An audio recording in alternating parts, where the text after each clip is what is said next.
they'll all be over here. Okay, and then you want to prepare your medication. Okay, so again, you're going to open your tubing package.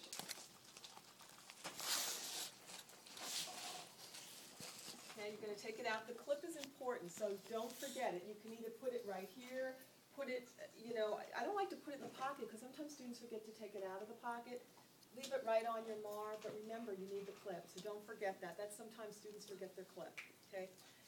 You take the tape off your tubing, and here's a Terry's tip. I have lots of them. Terry's first rule of IV tubing is clamp it off. I don't care what kind of tubing it is, blood, primary, secondary, I don't care. You can't go wrong if you clamp it off. Why do you think that's Terry's first rule of IV tubing? You don't want to make a mess. Yeah, because this way no fluid goes in there until you're ready for it to go in there.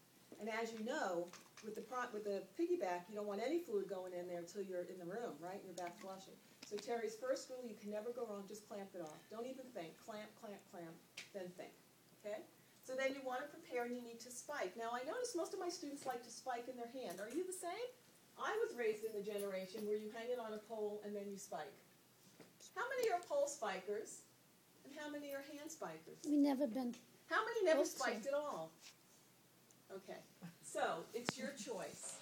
The principle is asepsis, that your fingers and hands stay away from what I call the no-go zone, because you no-go there with your fingers and hands, right? So you want to hold down here but never here, and you want to hold below here and never here. So if you choose to spike on the pole, what you do is you just pull this off. Ooh. Ooh.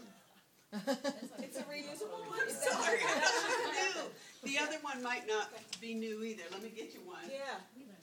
Okay, in that case, I'll hold it like this. Right?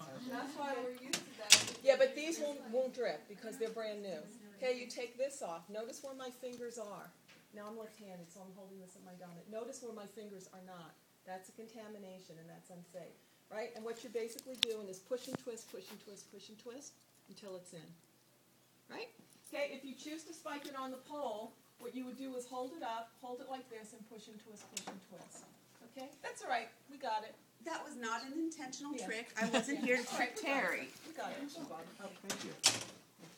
Okay, what is this? What is missing from this? Oh, a label. Good for you. And in this case, they're going to be green. You know, in the hospital it says change Monday, change Tuesday. This is green. So how long is this tubing good for? 72 hours. Okay, so what would I put on this? Change. 3 days from the day. You put date and time. What is that? 23rd. The 23rd. What day is that? Saturday. Saturday. Good. All right. So you just want to write that, your initials, and when you have to discard it. Okay. And usually we put it right below the chamber because that's at eye level for most people. Okay. So Time, date, and expiration date? you know, I'm fine with just putting the day it comes down when it expires. Okay. We just want to see that you labeled it and you knew it was good for 72 hours. And that it's here. What about the time? Do you specify the You time? can if you want, but in the hospital you're lucky if they label the tubing. Oh. So we insist you label Okay. the tubing, but we're not so fussy on the time. The time is helpful though, because if you come on shift and see that the tubing has to be changed, if the time is there, you know, if you have some time, or it's a drop dead, you got to get it changed. Because if it's 8 o'clock tonight, I might leave it for the evening shift. Or I'll wait till the bag runs out, okay? So that's a nice courtesy to do that, but in the real world, you usually don't see that, so we're not going to require it. We require the label, and we require the expiration date, and that it's 72 hours out. Any questions so far? Okay, so we're preparing the med, IV, etc. There's one other thing. Yeah. The bags are going to be labeled or No, the bag will be labeled with the patient's name and the room number and the drug and the amount of drug. But what's not going to be labeled is how to set the pump. So let's talk about that because we're going to use the Baxter Colling pump. When we go to the pump, we're going to have to dial in two things. What are they? Volume Volume to and be the infused. rate. So let's figure it out. I highly recommend while you're sitting here in the kitchen, you figure out what the rate and volume are going to be, and you write it right on the patient's label. R equals V equals. We give you permission to do that. R equals V equals, meaning the rate and the volume. So let's do a couple to make sure you've got this down. So how would I know what the volume is on this bag? Look at the bag. Okay, it's actually written in black somewhere on the bag, and it should be written on the label. And they they should match. Don't assume that you know how much is in here. Read the label. Read the label. Okay? So if the volume in here is 50 mil, what's the V? What does V equal? 50. So what am I going to put on the pump for volume? 50. If I read that this says 100 mils, what's my V? 100. Okay, if it says 200, what's my V? So the 200. volume is just what you read on the label. That's an easy one, isn't it? But remember, you're all going to have different size bags. The rate. How do we figure out the rate? You read the order. Okay, It's well, gonna they're be- not going to say what to put the rate on. What are they going to say? Time. Infuse over Infuse time. over time. Like 30 minutes or an hour. Yeah. We have to figure out the rate. So if this is a 50 mil bag and we know the V is 50 and it says infuse over 1 hour, what's the rate? 50. R equals 50. How'd you get that? Because it's per 1 hour. 'Cause- Whatever is right. per 1 hour. It's the same. The rate and the volume are the same. What if it was infused over 30 minutes, the order? It's gonna be That would be 100. 100. You're gonna be 100. Good. Okay, if it said infuse over 2 hours, 200. Over 2 hours. That this is would a be 50 mil bag. 25. 25, 50, 75, 100. Okay, is that right? Yeah. What if it said? What if this was a 100 mil bag and it said infuse over 30 minutes? The rate is 200. So you just double the volume in that case. Okay. All right. So make sure you know your R and V and figure it out and write it down there. Okay. Alcohol wipes will be here. There should be plenty. You want to take them with you.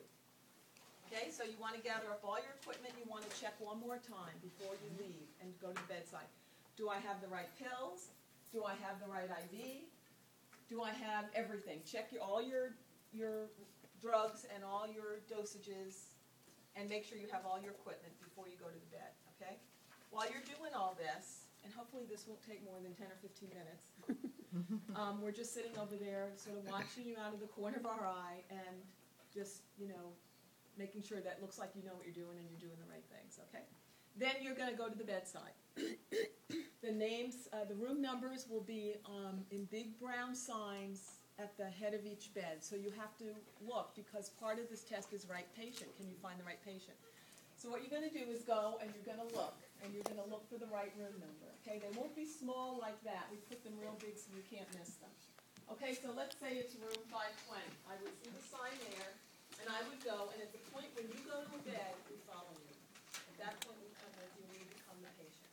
So you're going to knock on the door, knock, knock, and we're going to say, come in, and you're going to say, hello, and you're going to walk in, and I highly recommend that you immediately just put everything down. Just put everything down so you don't get ahead of yourself, okay?